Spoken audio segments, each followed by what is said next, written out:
Hello and welcome to History Sleep Stories. Before we begin our journey, let's understand where we're going. We're traveling back to around 10,000 BCE. This is a time far before pyramids, before cities, before writing, and before farming. The world is wild, and humanity is a small part of it, living in balance with nature. This isn't a story of kings and empires, but of survival, adaptation, and the first sparks of human culture. Our guide will be the evidence left behind stones, bones, and the very land itself. So, get comfortable, and let's dim the lights of the present. We're going on a journey to the prehistoric world of 10,000 BCE, the world at 10,000 BCEA, planet in transition. Welcome to 10,000 BCE. The Earth is a very different place than it is today. We are at the very end of the last great ice age, a period scientists call the Pleistocene. For the last 100,000 years, massive sheets of ice, some over a mile thick, have covered much of North America, Northern Europe, and Asia. But the world is warming up. The great glaciers are melting, and this melting is changing everything. The air is getting warmer, and the ice is retreating. This might sound like a slow process, but on a geological scale, it's happening quickly. As the ice melts, it releases huge amounts of water into the oceans. Sea levels are rising. Coastlines that people have known for generations are disappearing under the water. Land bridges that once connected continents are being flooded. The most famous of these is the land bridge between Siberia and Alaska, known as Beringia. For thousands of years, this was a dry, grassy plain that animals and humans crossed. Now, it is slowly being submerged, cutting off the connection between the Americas and Asia. The melting ice is also revealing new land. As the weight of the glaciers lifts, the ground itself is rising in a process called isostatic rebound. New forests are springing up where there was only bare rock and ice. In Europe, the cold, dry grassland known as the mammoth steppe is beginning to shrink. In its place, forests of birch, pine, and later, oak and hazel are starting to spread. This change in landscape means a change in the animals that live there. The climate is unstable. It's not a smooth, steady warming. There are sudden cold snaps that last for decades, where the glaciers might even advance a little again. This makes life unpredictable. A band of humans might find a good territory, only to have the plants and animals they depend on change or move away within a single person's lifetime. Adaptation is the key to survival. The human population of the entire world is very small.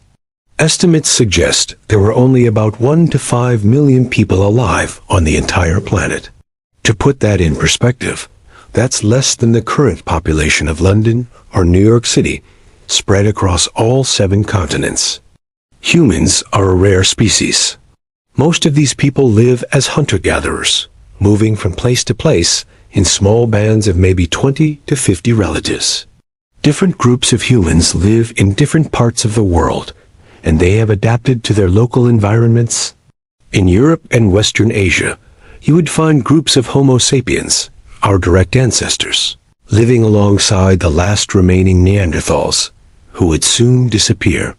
In East Asia, other groups of Homo sapiens are spreading. The first people have already arrived in Australia, having made an incredible sea crossing thousands of years earlier. And in the Americas, small bands of pioneers are spreading south, exploring a brand new world full of strange and giant animals. The world of 10,000 BCE is one of both endings and beginnings. It is the end of the reign of the great Ice Age giants, like the mammoth and the woolly rhinoceros. Their world is fading. But it is also the beginning of the modern world. The rising seas will create the coastlines we know today.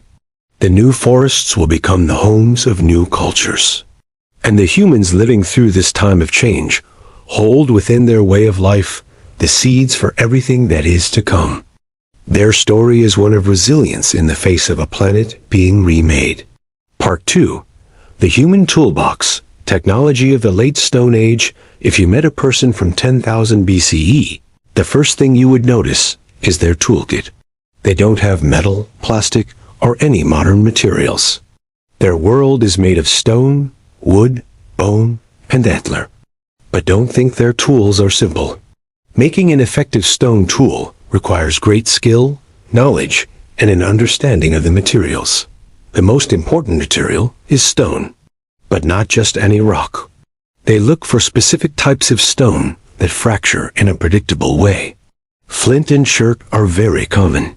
Obsidian, a volcanic glass that can be made razor-sharp, is highly prized and traded over long distances. The main method for making stone tools is called flint knapping. The toolmaker, a highly respected person in the group, has a core of flint. They use a hammerstone, another rock, to strike the edge of the core. With a precise hit, a thin, sharp flake chips off. Sometimes the core itself is shaped into a tool. In many places, people are making larger tools like hand axes, which are teardrop-shaped and good for chopping and butchering. But the real innovation by 10,000 BCE is in smaller, more specialized tools. These are often made from the flakes that are struck off the core.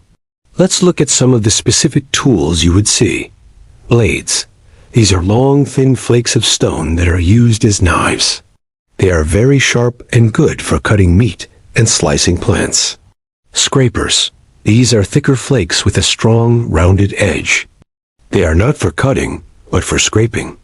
Their main job is to clean animal hides. After an animal is skinned, the hide is covered in fat and pieces of flesh. Using a scraper, people can clean the hide thoroughly, preparing it to be turned into clothing, blankets, or shelter covers. Burins. These are chisel-like tools. They have a sharp, pointed edge that is perfect for carving and engraving. They are used to work with bone and antler. With a burin, a craftsperson can carve a piece of antler into a spear point or a hook. Projectile points. This is a big one. By 10,000 BCE, people are hafting, which means attaching stone points to wooden shafts to make spears. These points are carefully shaped and sharpened. The invention of the spear thrower, or atlatl, is a major advancement. This is a wooden stick that acts like an extension of the arm, allowing a hunter to throw a spear with much greater force and speed. In some parts of the world, the bow and arrow are just beginning to be developed.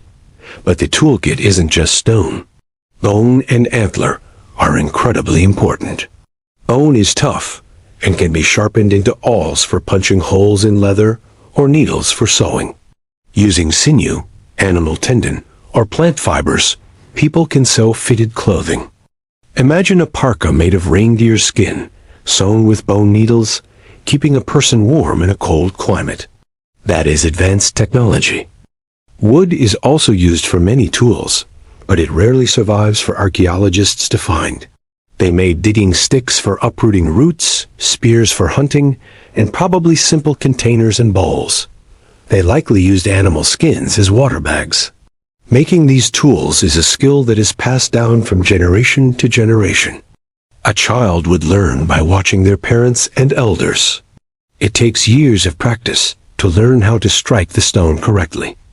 A mistake could ruin a valuable piece of flint. Tools were valuable property. They were repaired and resharpened until they were too small to use. Nothing was wasted. This practical, ingenious, and ever-evolving toolkit was the foundation of survival. It allowed our ancestors to turn the raw materials of nature into the means of life. The hunter's knowledge. Tracking and taking game hunting was a central part of life in 10,000 BCE. It provided the protein, fat, and hides that the group needed to survive, but it was not a simple act of brute force. It was a highly skilled, cooperative, and often dangerous activity that required a deep understanding of the animal world. The prey depended entirely on where the group lived. In the remaining cold, open grasslands of Europe and Asia, the main targets were large herd animals. These included reindeer, bison, and the mighty woolly mammoth, which was still around but becoming rarer. In more forested areas, people hunted deer, wild boar, and elk.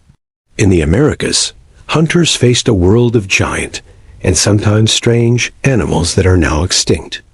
They hunted giant ground sloths, mastodons, cousins of the mammoth, and a type of large bison. Hunting was rarely a solo activity. It was a team effort that involved planning and strategy.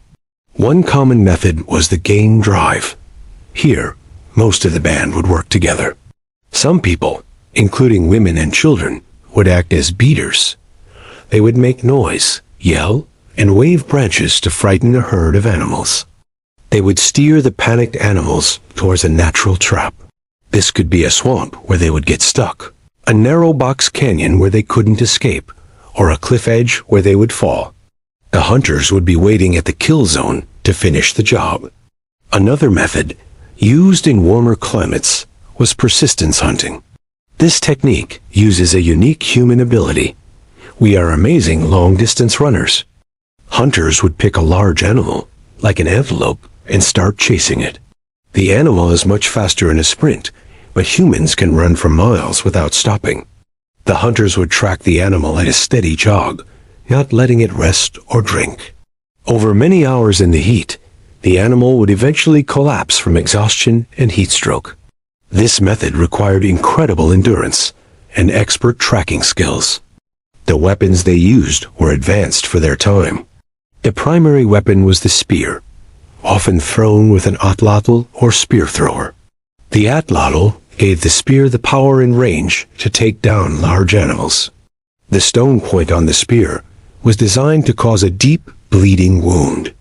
In some places, people were beginning to use the first bows and arrows, which were a revolutionary invention for hunting. But hunting was dangerous. A wounded bison or boar could easily turn and gore a hunter. A fall during a chase could mean a broken bone, which could be a death sentence without modern medicine. The success of a hunt was not guaranteed. Because it was so risky and so important, hunting was surrounded by ritual and respect. Before a hunt, there might be ceremonies to ask for success from the spirits of the animals. After a successful hunt, there were often rituals of thanks. The people believed that the animal had given itself to them, and they showed respect for its life. The kill was just the beginning. Butchering the animal was a skilled job done right at the kill site. Using their sharp stone tools, the hunters would skin the animal, carefully preserving the hide. They would cut the meat into strips to carry back to camp. They would break the long bones with heavy stones to get at the marrow inside. Marrow is full of fat and calories, which were crucial for energy. They took the brain, which could be eaten and was also used in the process of tanning hides. They collected the sinew from the animal's back for making cord and thread. Every single part of the animal was used. Nothing was wasted. The meat was then carried back to the camp. This was a moment of celebration and sharing. The successful hunter did not keep the meat for himself and his immediate family. It was shared with the entire band. This was a fundamental rule of life. Sharing ensured that everyone, including the old, the sick, and children, got fed. A hunter's status came from his skill and his generosity. The hunt was more than just getting food. It was a social event that strengthened the bonds that held the group together. The gatherer's wisdom, the foundation of life. While hunting gets a lot of attention, gathering plant foods was the steady, reliable foundation of the diet in 10,000 BCE. In fact, in many environments, gathered foods provided the majority of the daily calories. This work was primarily, though not exclusively, done by women. The knowledge required for gathering was vast, complex, and passed down from mother to daughter over generations. What did they gather? The list is enormous and changed with the seasons. It included fruits and berries, whatever was native and in-season wild apples, berries, figs, and grapes, nuts and seeds, hazelnuts, acorns, pine nuts, and the seeds from wild grasses. These were a crucial source of fat and protein, especially for the winter. Vegetables and roots, wild onions, leafy greens, and most importantly, tubers and roots. These were dug up from the ground using simple digging sticks. Fungi, mushrooms, but they had to know exactly which ones were safe to eat and which were poisonous. Other foods. They collected bird eggs, honey from wild bee nests, a rare and sweet treat, and even insects and grubs, which are full of protein. The gatherer's year followed a natural calendar. In the spring, they looked for fresh greens and shoots. Summer was for berries and fruits. Autumn was the most important time for gathering, as it was the season for nuts and seeds. These calorie-rich foods could be stored for the winter, helping the group survive when other foods were scarce. This required an intimate knowledge of the local environment. A gatherer needed to know exactly where certain plants grew, when they would be ripe, and how to find them year after year. Processing the food was a key step. Many wild plants are not edible straight from the plant. Some are bitter, some are tough, and some are even toxic. Our ancestors developed ways to make these foods safe and nutritious. Acorns, for example, are full of tannins, which are bitter and can make you sick. To eat them, people would shell them, grind them into a powder, and then leach the tannins out by running water through the powder for hours or days. Only then could they be cooked into a kind of porridge or flatbread. This knowledge was essential for survival. This plant knowledge wasn't just about food, it was also about medicine. They knew which plants could help with sickness and injuries. Willow bark, for instance, contains a chemical similar to aspirin. It could be chewed to relieve pain and reduce fever. Certain mosses have antiseptic properties and could be used to pack a wound to prevent infection. This herbal knowledge was a matter of life and death, and it was one of the most important responsibilities of the gatherers. The work of gathering was a social activity.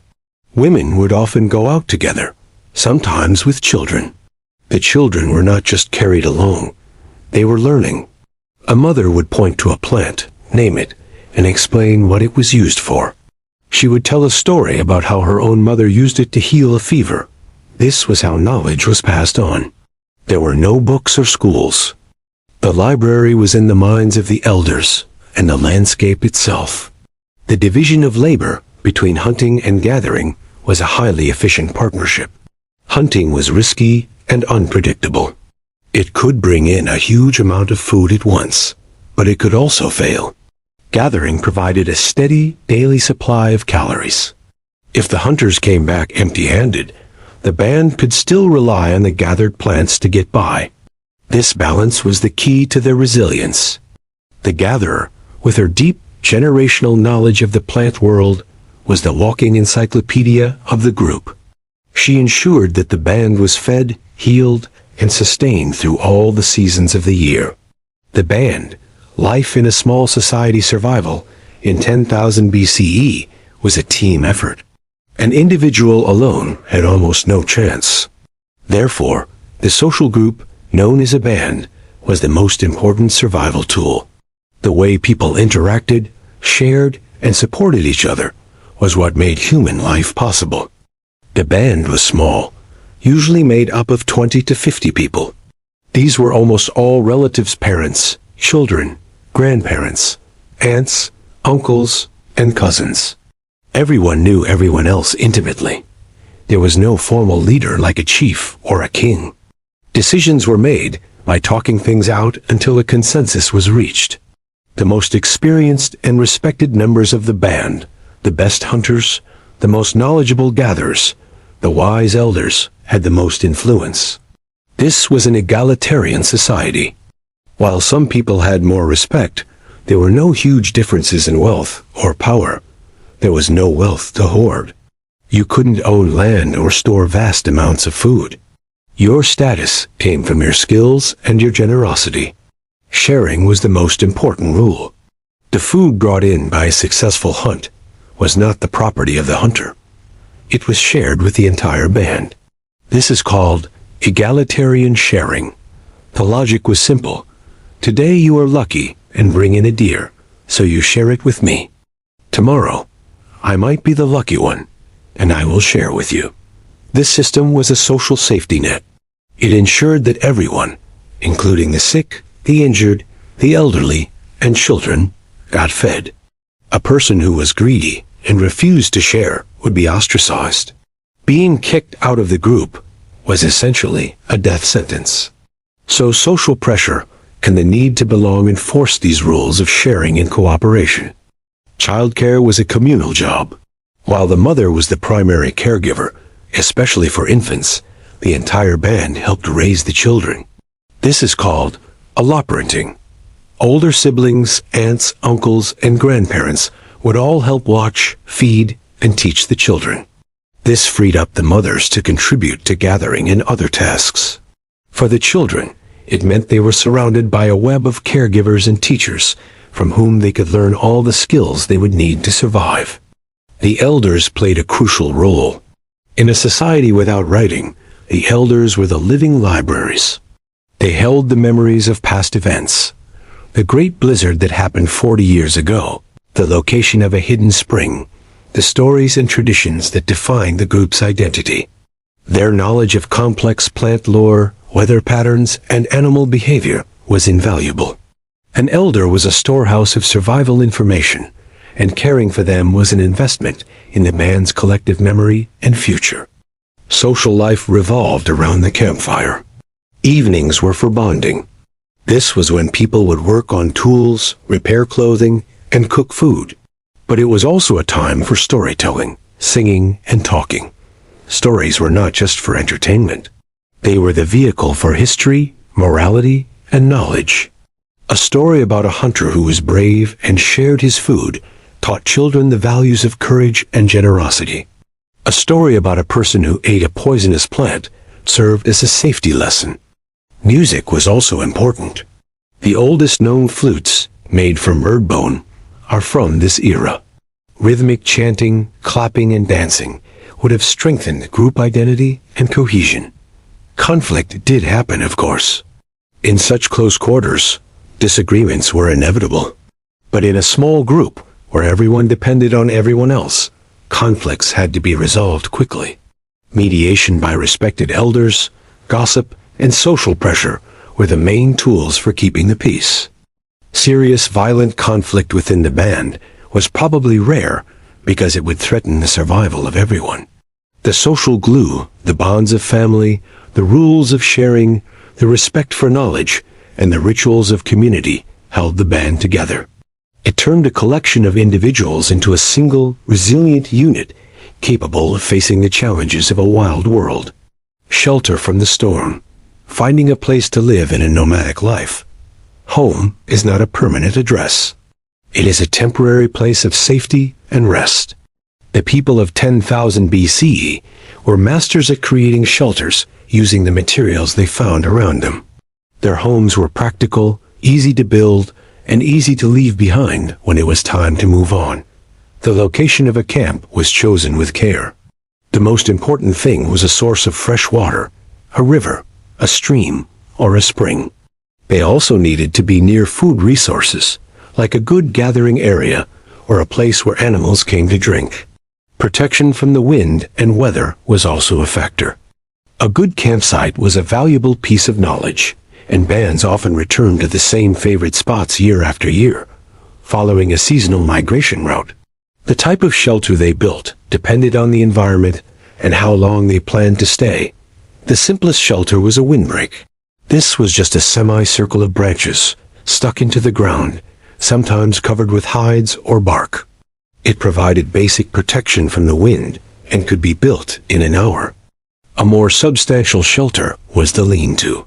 This was a simple frame of wooden poles leaned against a fallen log or a rock face. The frame was then covered with whatever was available: large pieces of bark, bundles of grass, or animal hides. A fire would be built in front of the open side, and the heat would reflect into the shelter, keeping the occupants warm. In some places, people built more permanent structures, even though they were nomadic.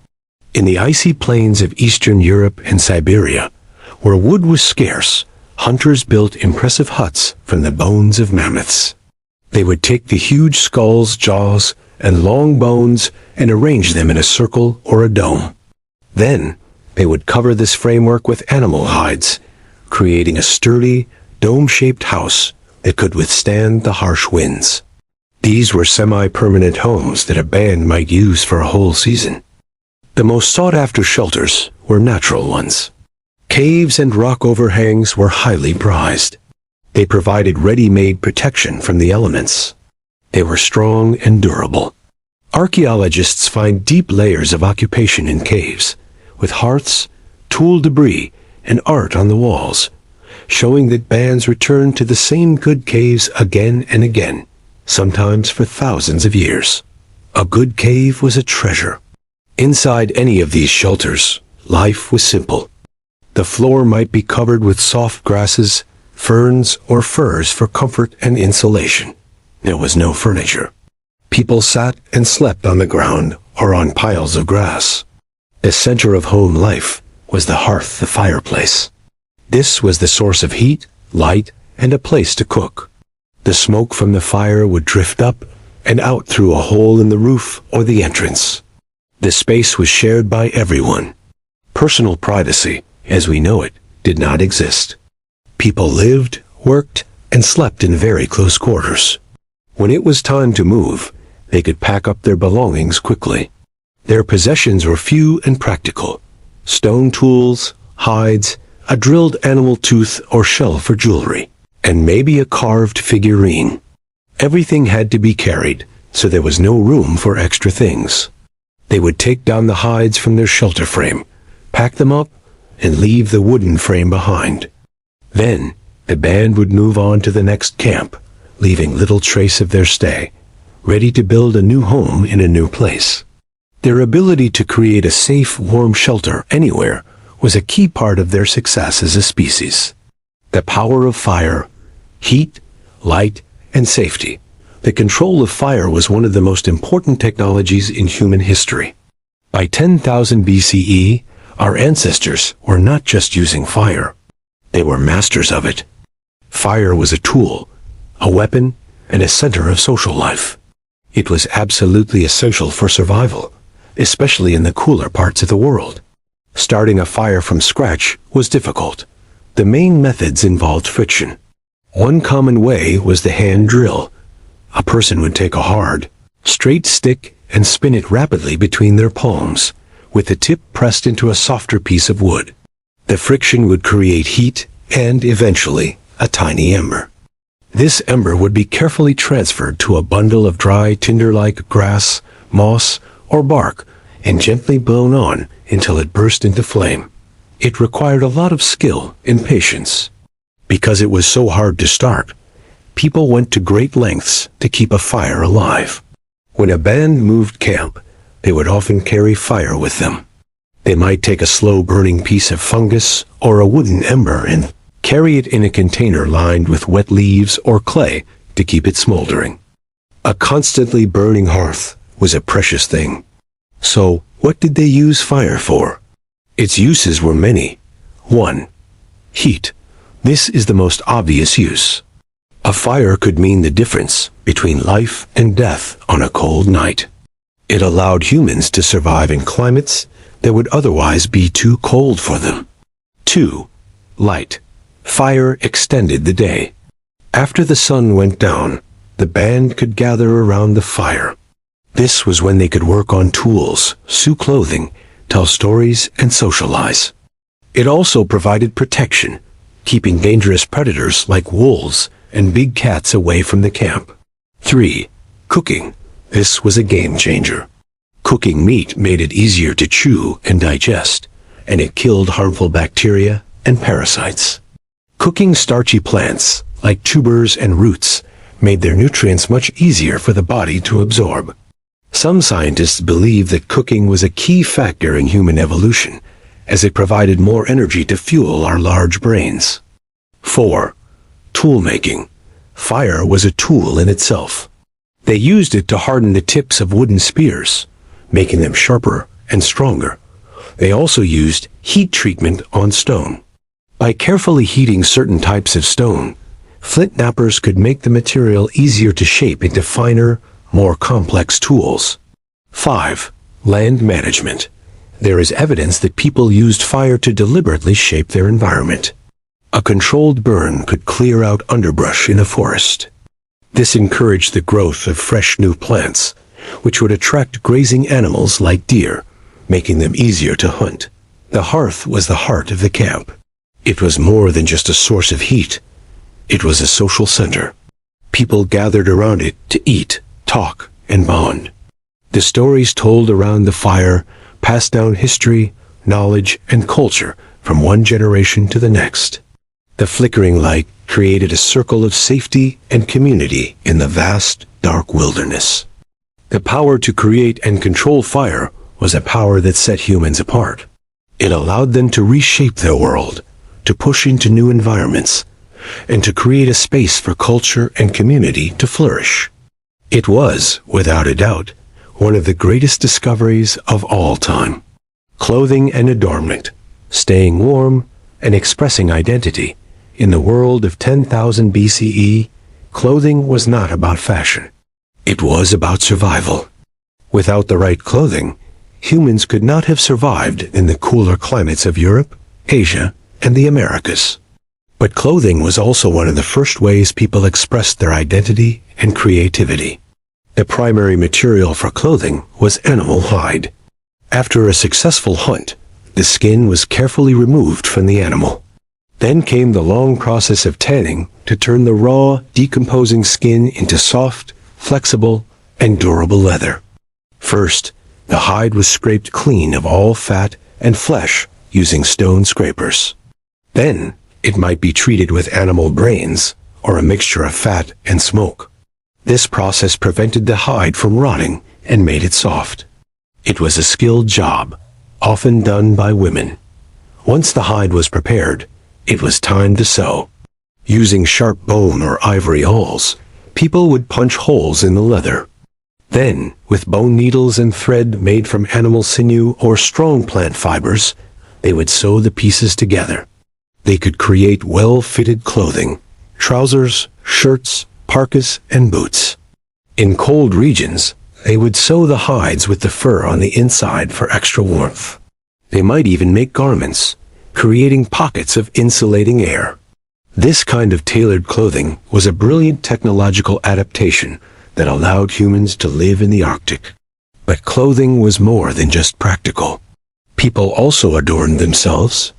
They made beads from shell, bone, animal teeth, and even carved from ivory. These beads have been found in grave sites, often arranged as necklaces or sewn onto clothing. Making a bead took time and effort. You had to carefully shape the material, then drill a hole through it using a sharp stone point. Wearing beads might have shown a person's skill, status, or membership in a particular group. They also used ochre, a type of colored clay. Red ochre was especially popular. They would grind it into a powder and mix it with animal fat to make a paint. They used this to paint their bodies. The reasons for this were probably both practical and symbolic. The paint might have helped protect their skin from the sun and insects. But it also likely had a social or spiritual meaning. It could be used for rituals, to show they were ready for a hunt, or simply as decoration. Hairstyling was probably also common. They had sharp stone blades that could have been used for cutting hair. Combs have been found carved from wood or bone. Tattoos are a possibility, using needle and soot or ash, though no direct evidence of tattoos survives from this time. So, when you imagine a person from 10,000 BCE, don't imagine a shivering figure in rags. Imagine a person dressed in well-made, fitted leather clothing, decorated with a necklace of polished shells or animal teeth, with their hair carefully braided or cut, and perhaps with symbolic patterns painted on their face and arms. Their clothing showed their practicality and their deep connection to the animals they hunted. Their adornment showed that they were thinking beings, with a sense of self, community, and beauty. They were not just surviving. They were living a full human life, with all the social and personal expression that entails. The spiritual world, the first beliefs, the people of 10,000 BCE were practical survivors. but they were also deep thinkers. They lived in a world that was often dangerous and unpredictable. Why did the rains fail? Why did the herds not come? What caused sickness and death? To explain these mysteries, they developed spiritual beliefs. While we can't know exactly what they believed, we can find clues in the things they left behind. One of the biggest clues is the way they treated their dead. We have evidence of deliberate burials from this time. People did not just leave bodies out in the open. They dug graves. Often, the body was placed in a specific position, like curled up on its side. Sometimes, they buried grave goods with the person. A man might be buried with his favorite spear point. A woman might be buried with her shell necklace or a set of bone needles. This is very significant. It suggests that they believed in some kind of afterlife. They thought the person might need their possessions in the next world. It shows they felt emotion, grief, and a deep respect for the members of their band. Another major clue is art. The cave paintings of animals, found in places like Lascaux in France, which dates to around this time, are not just simple pictures. Painting deep inside a dark cave, using only the light from a torch, was difficult and dangerous. They did it for a reason that was very important to them. Most experts believe these paintings were part of religious rituals.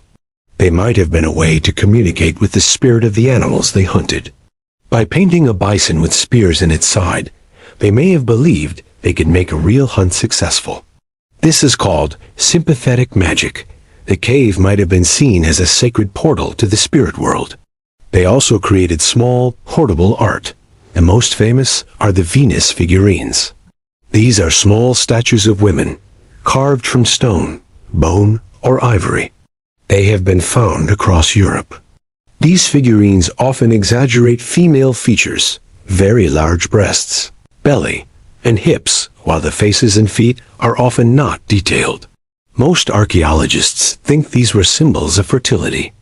They may have been charms to ensure that the women of the band had healthy babies, or that the land itself was fertile and provided plenty of plants and animals. They likely represented a mother goddess or a spirit of life. It is likely that they believed that spirits lived in the natural world around them. This is called animism.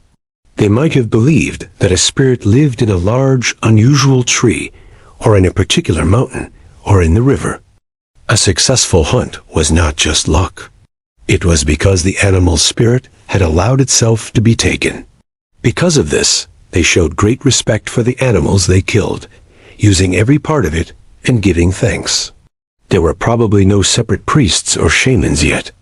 The spiritual rituals were likely led by the most respected members of the band, the elders, or those who were thought to have a special connection to the spirit world. These beliefs helped people make sense of their world. It gave them a feeling of control and comfort in a life that was full of uncertainty. It connected them to each other, to the animals they depended on, and to the cycle of life and death. The birth of spirituality was the birth of humanity's search for meaning. Health and healing. Medicine in the Stone Age life in 10,000 BCE was physically demanding and often dangerous. People faced threats from accidents, animal attacks, and illness. Without modern hospitals or doctors, they relied on a deep knowledge of their environment and practical remedies to stay healthy and treat injuries. Overall, they were very fit. Their lifestyle of constant walking, running, and physical labor gave them strong muscles and bones. Their diet of wild game and plants was lean and varied, with no processed sugar, so they did not have diseases like obesity or diabetes. Studies of skeletons from this time show that they were generally healthy and well-nourished. But their lives were also marked by physical stress. Arthritis was common, seen in the worn-down joints of spines, knees, and hands. This came from a lifetime of hard work. They also suffered from injuries. Broken bones were common from falls during hunting or climbing. Many of these fractures show signs of healing, which means the person survived the injury. This suggests that the group took care of their injured members, feeding them and protecting them while they healed. When someone got sick or hurt, what did they do? They used herbal medicine. Through thousands of years of trial and error, they had built up a vast knowledge of which plants could help with which problems. For example, willow bark, they would chew on willow bark to relieve pain and reduce fever. We now know that willow bark contains salicin, which is the chemical ancestor of aspirin. Moss.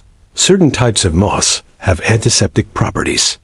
They could be used as a bandage to pack a wound and prevent infection. Mold. There is some evidence that they may have used certain molds found on plants to treat infections, long before the official discovery of penicillin. Setting broken bones was also a skill they likely had. They would use wooden splints and leather straps to immobilize the broken limb so it could heal straight. For cuts, they could use a sharp stone flake to make a kind of surgery, perhaps to remove a piece of debris from a wound. They probably used sinew to stitch up deep cuts. Dental problems were also an issue. Their teeth were generally strong because of their diet, but they wore down over time from chewing tough meat and from grit in their food, from grinding seeds on stone slabs. Cavities were rare. If a tooth became infected, it could be deadly. There is some evidence that they knew how to pull teeth. Healing was also connected to their spiritual beliefs. If an illness was seen as being caused by an evil spirit, a healer might perform a ritual to drive the spirit out. This ritual itself might have helped the person psychologically, giving them the will to fight the illness. The healer was often a respected elder who held both the practical knowledge of plants and the spiritual authority. Of the group, childbirth was a very dangerous time for both mother and baby. Without modern medical care, complications that are simple to fix today could be fatal. Infant mortality was high. It is likely that experienced women in the band acted as midwives, helping the mother through the process with practical support and herbal remedies to ease the pain. While their life expectancy was shorter than ours, perhaps 30 to 40 years on average, this number is misleading because it includes the many children who died young. If a person survived childhood, it was not unusual to live into their 50s or 60s. Their approach to health was a mix of practical first aid, deep knowledge of natural remedies, and spiritual belief. It was a system that allowed them to survive and thrive in a challenging world for thousands of years. The artist's eye. Creating beauty, the people of 10,000 BCE were not just concerned with survival. They had a desire to create, to symbolize, and to make their world beautiful. The art they left behind is one of the most powerful testaments to their fully modern human minds. The most famous art from this period is the cave painting found in Europe. Places like Lascaux and Chauvet Cave are like prehistoric art galleries. The artists used the natural contours of the cave walls to give their paintings a three-dimensional feel. They painted animals they knew well: bison, horses, deer, mammoths, and lions. The paintings are dynamic and full of life, showing animals running, fighting, and grazing. They used natural pigments: red and yellow ochre, black from manganese or charcoal, and white from chalk. They applied the paint with their fingers, with brushes made from animal hair or fur, or by blowing powdered pigment through a hollow bone onto the wall. But art wasn't only on cave walls. They also created small, portable art that they could carry with them. This includes the Venus figurines, which we talked about earlier. It also includes beautifully carved spear throwers, atlas, often shaped like animals. They engraved patterns and pictures on pieces of stone, bone, and antler. These could be geometric designs, like zigzags and dots, or more realistic images of animals. They also made music. The oldest known musical instruments are flutes, carved from the hollow bones of birds or from mammoth ivory. These flutes have carefully placed finger holes. They could produce a range of notes.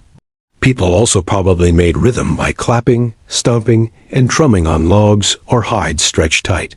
Music likely played a role in rituals, storytelling, and social gatherings, bringing the community together. Why did they make art? The reasons were probably many: ritual and magic. As we discussed, cave paintings were likely part of hunting magic or other spiritual ceremonies.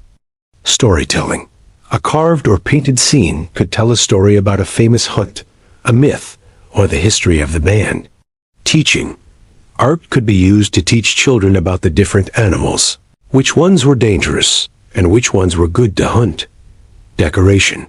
They simply liked to make beautiful things. A tool with a carved handle was more pleasing to use. A bead necklace was attractive to wear.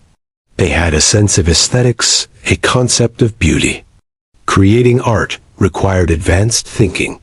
It required the ability to think symbolically, to see a piece of ivory and imagine a mammoth inside it, or to see a flat wall and imagine a running herd of horses. This cognitive ability is a hallmark of modern humans. It's the same ability that allows us to use language, where a sound symbolizes an object or an idea. The art of 10,000 BCE shows us that these people were not crude cavemen. They were observant, creative, and skilled. They took the time, in their busy lives of survival, to create beauty and meaning.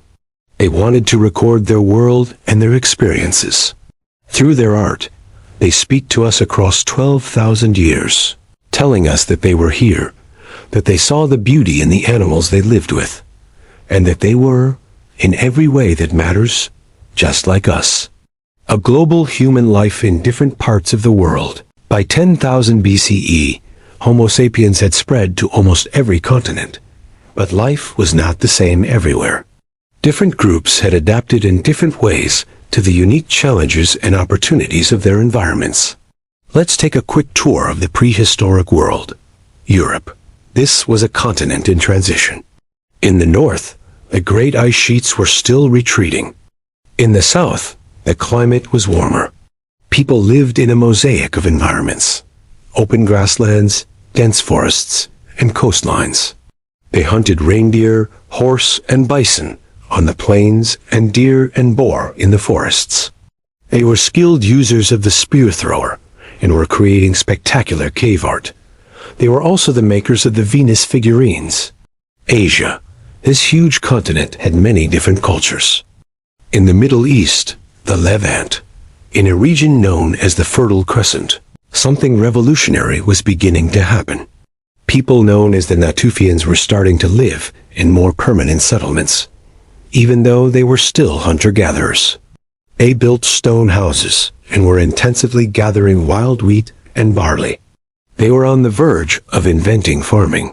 Further east, in what is now China, people were hunting and gathering in the river valleys and forests, and they were beginning to experiment with pottery. Africa. This is where Homo sapiens originated. Groups of hunter-gatherers lived across the continent, from the Sahara, which was then a greener place with lakes and rivers, to the grasslands and forests of the south. They had a deep knowledge of the plants and animals of their homelands. They used bows and arrows and developed a wide variety of stone tools. Australia. The first people had arrived in Australia by boat tens of thousands of years earlier. They had spread across the entire continent and adapted to its harsh and unique environment. They were hunter-gatherers, but they also used fire stick farming, deliberately setting small fires to manage the landscape, which encouraged new plant growth to attract game animals. They had a rich spiritual life deeply connected to the land, in a concept now known as the Dreamtime. The Americas. Humans had entered the Americas from Asia via the Bering Land Bridge, which was now flooding. They had spread rapidly all the way to the tip of South America. They were exploring a new world full of amazing and sometimes terrifying animals that no longer exist. Mammoths, mastodons, giant ground sloths, and saber-toothed cats. These first Americans, often called the Paleo-Indians, were skilled hunters of these large game using distinctive stone spear points. They were the pioneers of two entire continents. Despite these differences, all these people shared the same basic human blueprint. They lived in small, mobile bands. They were hunter-gatherers. They shared food. They cared for their young and their elderly. They used stone tool technology. They created art and had spiritual beliefs. They were all fully modern humans, just adapted to different corners of the world. The story of 10,000 BCE is not one story, but thousands of different stories, all part of the great human adventure of spreading across the globe. The Great Extinctions, a changing cast of characters. The world of 10,000 BCE was a world of giants. But it was also a world where many of these giants were disappearing. This was a time of a major wave of extinctions, especially in the Americas and Australia. Many large animal species, known as megafauna, died out around this time. In North America, the losses were huge. The mammoth and the mastodon vanished. So did the giant ground sloth, which was as big as an elephant. The saber-toothed cat, with its enormous fangs, disappeared. A type of huge lion and a giant beaver also went extinct. In South America, the losses were similar, including giant armadillos called glyptodons that were the size of a small car. In Australia, the extinctions had happened a bit earlier, but the world was still feeling the effects. Giant kangaroos, wombats the size of rhinos, and a fierce marsupial lion had all disappeared. Why did this happen? Scientists have debated this for a long time. There are two main theories, and they probably both played a part. 1. Climate change. The end of the Ice Age meant a rapid shift in the environment. The dry, cool grasslands that animals like the mammoth depended on were being replaced by forests. Their habitat was shrinking. The climate was becoming less stable. For species that were already specialized for a cold world, this change was too fast to adapt to. 2. Human hunting. This is known as the overkill hypothesis. When humans arrived in a new continent, like the Americas or Australia, they encountered animals that had never seen humans before. These animals would not have been afraid of them. This made them easy to hunt. The theory suggests that even a small amount of hunting by humans could have pushed these slow-breeding giant species over the edge into extinction. It was most likely a combination of both. The climate change put the animals under stress, shrinking their populations. Then, the arrival of a new, efficient predator, humans, was the final blow from which they could not recover. The disappearance of these giant animals had a big impact on the human groups that hunted them. In North America, the Paleo-Indian cultures that specialized in hunting mammoths had to change their way of life. They turned to hunting smaller game, like the modern bison, and to gathering a wider variety of plants. This forced adaptation led to new tools and new strategies. This event teaches us an important lesson about the human place in the world. Even with simple stone tools and small populations, humans could have a major impact on their environment. The extinction of the megafauna was one of the first major global changes in which humans were involved. It shows that from the very beginning, our species has been a powerful force of nature. The world of 10,000 BCE was the last time that such a strange and wonderful cast of giant creatures walked the earth. Their passing marked the end of an era and the beginning of a world dominated by humans. On the verge of change, the seeds of farming, the world of 10,000 BCE was a world of hunter-gatherers. But in a few special places, the seeds of a revolution were being planted. This revolution would change everything about human life. It was the beginning of agriculture. This change did not happen because people decided to invent farming. It was a gradual process that took thousands of years. It began with intensive gathering. In a few regions of the world, there were particularly useful wild plants. In the Middle East, it was wild wheat and barley. In China, it was wild rice and millet. In the Americas, it was wild squash and a grass called teosinte that would eventually become corn. People had been gathering these wild grains for a long time. They would use woven baskets to collect the seeds. Over time, they began to notice something. If seeds fell on the ground near their campsite, new plants would grow the next year. This probably gave them an idea. What if we put the seeds in the ground ourselves? The first farming was probably just cultivation. It wasn't a full-time job. People would clear a small area of land, perhaps by burning it. They would scatter some seeds there. Then, they would leave and continue their hunter-gatherer lifestyle, moving with the seasons. Later in the year, they would come back to that place to see if anything had grown and to harvest it. This was a way to add a little extra predictable food to their diet. Through this process, they unknowingly began to change the plants. When they harvested, they naturally selected the seeds from the best plants, the ones that had the biggest grains, or the ones that didn't shatter and drop their seeds easily. They saved these seeds to plant next year. Over many generations, the cultivated plants became different from their wild ancestors. They became domesticated. A similar process was starting with animals. The dog had been domesticated from wolves much earlier. But now, in the Middle East, people began a closer relationship with wild goats, sheep, and pigs. Instead of just hunting them, they began to manage them. They might corral young animals and keep them. They would breed the ones that were tamer and less aggressive. Over time, these animals became domesticated as well. They provided a steady source of meat, milk, hides, and wool. Why did this start now? The end of the Ice Age created new environments that were perfect for the wild ancestors of these plants. The climate was warmer and wetter. Also, some human populations were becoming more settled. In the Middle East, the Nachafian culture was building permanent stone houses and living in villages, even though they were still hunter-gatherers. This more settled life made it easier to tend to a patch of plants or keep a few animals. Most people in 10,000 BC, they had no idea that this was happening. They were living the same way their ancestors had for thousands of years. But in a few small corners of the world, a new way of life was taking root. It was a slow, quiet revolution. But its effects would eventually spread across the entire planet, leading to villages, cities, kingdoms, and the modern world. The decision to drop a seed in the ground was one of the most momentous decisions in human history.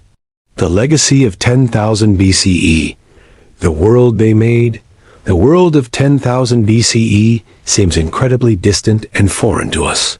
But the truth is, we are still living with the legacy of that time.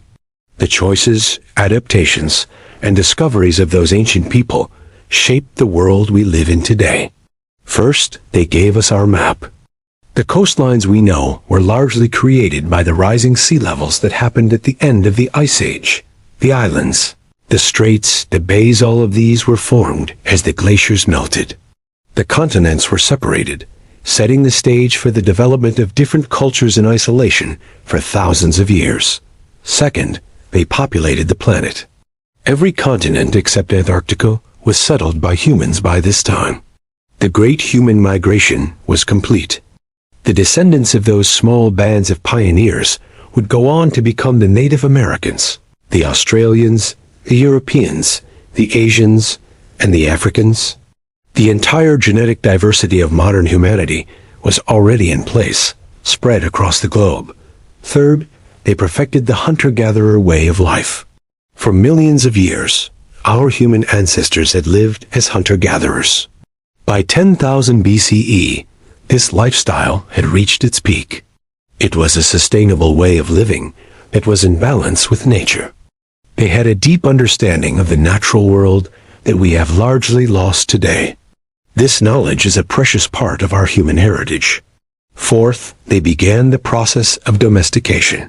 The first steps toward farming and herding, taken by a few groups in the Middle East and elsewhere, set humanity on a new path. This path led to surplus food, which led to larger populations, which led to villages, then cities, then writing, and then civilization itself. The modern world of nations and technology has its roots in the first wheat field and the first herd of goats. Fifth, they were the first artists, the first musicians, and the first believers. They asked the big questions about life and death. They expressed their wonder and their fears through painting, sculpture, and music. They established the spiritual traditions that would evolve into the world's religions. The human need to create and define meaning was as strong then as it is now. The people of 10,000 BCE were not primitive. They were our intellectual equals. They were survivors, innovators, artists, and explorers. They lived through a time of great planetary change and adapted brilliantly. They faced dangers we can hardly imagine with nothing but their wisdom, their cooperation, and their stone tools. So the next time you look at a map, or eat a piece of bread, or look at a painting in a museum, remember the world of 10,000 BCE. It is the world that made our world possible. Their story is not a separate history. It is the first chapter of our story. They were us, and we are them. And with that thought, we end our journey to the prehistoric world. Thank you for listening.